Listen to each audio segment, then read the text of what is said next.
F B are کے customs auction module میں بڑے پیمانے پر فراڈ اور کرپشن کی نشاندہی ہوئی ہے۔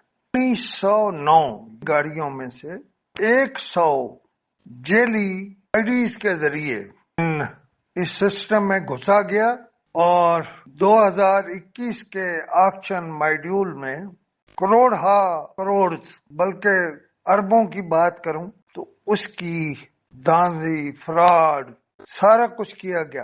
اس پر کسٹمز نے یا ایف بی آر نے جب تحقیقات کرائیں تو 2025 جولائی میں پتہ چلا کہ جیلی آئی ڈی یوزرز نے 103 گاڑیوں میں گڑبڑ کی ہے۔ پہلی بات تو یہ ہے کہ میں کوئی ٹیکنیکل آدمی نہیں ہوں۔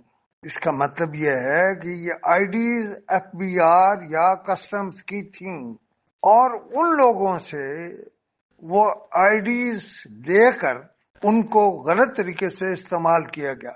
یہاں پر موجودہ چیئرمین ایف بی آر سے جو کام چھوڑ کے بیٹھے ہیں، میں یہ کہوں گا کہ آپ کے نیچے جو کرپشن کی نہریں بہ رہی ہیں، آپ اس پہ چپ کیوں ہیں؟ آپ نے چپ کیوں سادھ لی ہے؟ جن کی آئی ڈیز بھی استعمال ہوئی ہیں اس سارے کام میں، ان سب کو پہلے تو معطل کرے، اور پھر اس پر ان کی معطلی کے خلاف یعنی ان کی معطلی کے خلاف نہیں، ان کی معطلی میں تحقیقات کریں۔ اور میری اطلاع یہ ہے کہ خود ایف بی آر نے ایف آئی اے کے ساتھ کسٹم سے کے ان لوگوں کے خلاف تحقیقات شروع کی ہیں، لیکن میرا سوال یہ ہے کسٹمز کے اور ایف بی آر کے حکام سے کہ آپ نے صرف ایک ڈپٹی کلکٹر کو اور ایک اسسٹنٹ کلکٹر کو معطل کیا ہے۔ سوال یہ ہے کہ جن کی آئی ڈی استعمال ہوئی ہیں وہ آسمان سے اترے ہیں، وہ فرشتے ہیں، آپ اصل میں کر کیا رہے ہیں؟ آپ بچا رہے ہیں اور کرپشن کا آپ نے پنجابی میں موگا ہوتا ہے، آپ نے موگا نہیں، پوری نہر کھول رکھی ہے۔ ان جو جیلی آئی ڈیز 190 استعمال کر کے جو گاڑیاں پار کی گئیں، ان میں سے 190 گاڑیوں میں سے 43 تو سمگل شدہ تھی۔ اب اس پر آپ کیا کہیں گے؟ آپ نے کس کس کو بچایا؟ جس کو بھی بچایا آپ نے، وہ انشاءاللہ اس میں سے نہیں بچے گا۔ وہ اس لیے نہیں بچے گا کہ آپ نے کراچی کے جس آدمی کو پچھلے دنوں شاہ صاحب جو ہیں، جنہوں نے اپنی بحالی کے لیے 1.5 کروڑ روپے میڈیا پرسن کو دیے تھے، ان کو آپ نے بغیر ان کی فائل دیکھے بحال کیا تھا۔ کیوں کیا تھا؟ یہ بھی ایک کہانی ہے جو میرے پاس ابھی محفوظ ہے، اور میں اس پہ کام کر رہا ہوں۔ اور چیئرمین صاحب، میں خود آپ سے پوچھوں، یہ شاہ صاحب اس ریکارڈ کے حامل ہیں، اگر کوئی یعنی انجان بھی بٹھا دیا جائے تو وہ ان شاہ صاحب کو بحال نہ کرتا۔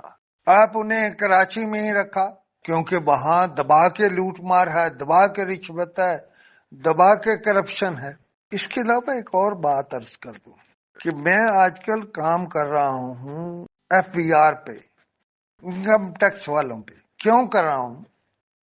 ان کے پاس اگر ایک بندے کے بنتے ہیں نا 2.5 ارب ٹیکس بنتا ہے، آخر میں پتہ چلتا ہے کہ اس کا ایک معمولی سا حصہ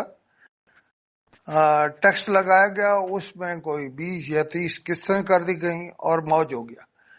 یہ کسٹمز تو کہ لوگوں کی نظروں میں ہے، لیکن اصل کام تو وہاں ہو رہا ہے۔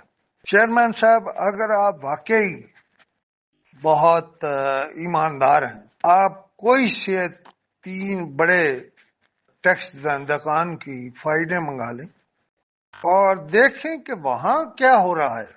میں نے بڑی بار کہا کہ اچھا میں ادھر کروں گا اور پھر نہیں کرتا۔ انشاءاللہ میں آپ کو بتا رہا ہوں کہ پہلے تو یہ جو شاہ صاحب ہیں جو بحال ہوئے ہیں، ان پر میں آرام سے کام کر رہا ہوں، اور وہ جو میڈیا کے نام پہ پیسے لے جا رہے ہیں انہیں اچانک احساس ہوگا اوہو یہ تو پیسے نہیں لیے جا سکتے تھے. لیکن میں کوئی ان کے خلاف نہیں ہوں جو میڈیا والے ہیں، میں تو خلاف ہوں کرپٹس کے خلاف. آخر ایسی کیا مجبوری ہے کہ آپ 2 مرتبہ خود نوکری چھوڑ کر جانے والے کو پھر بحال کر دیتے ہیں؟ اس کا مطلب یہ ہے کہ گھپلہ بہت ہے. اور کرپشن کا باقاعدہ وہ جو میں نے پہلے کہا نا پنجابی میں کہ موگا کھولو، موگا نہیں کھولا ہوا، پوری نہر کھلی ہوئی ہے. لہذا آپ یہ اس پہ نظر رکھیے گا کہ کہیں میں بھی اس پر چپ تو نہیں ہو گیا. اور اگر میں نے کام کیا تو میرے دوست مجھے جو ہے وہ برابر اس میں اگر میرے لیے کوئی کام کریں گے تو اللہ کریم ان کے درجات بلند کرے گا. کسٹمز کے لیے میں آپ کو بول دیتا ہوں Kushnud Ali Khan official@gmail.com. آپ مجھے کچھ بھیجیں. نمبر میرا وہی ہے اور ہمیشہ وہی رہے گا 0333-511-7769. اور کوئی انفارمیشن دیتے ہوئے ضروری نہیں کہ آپ اپنا نام بتائیں، محکمہ بتائیں، کسٹم میں آگے کہاں سے، نو کوئی ضرورت نہیں، بس انفارمیشن ٹھیک ہونی چاہیے.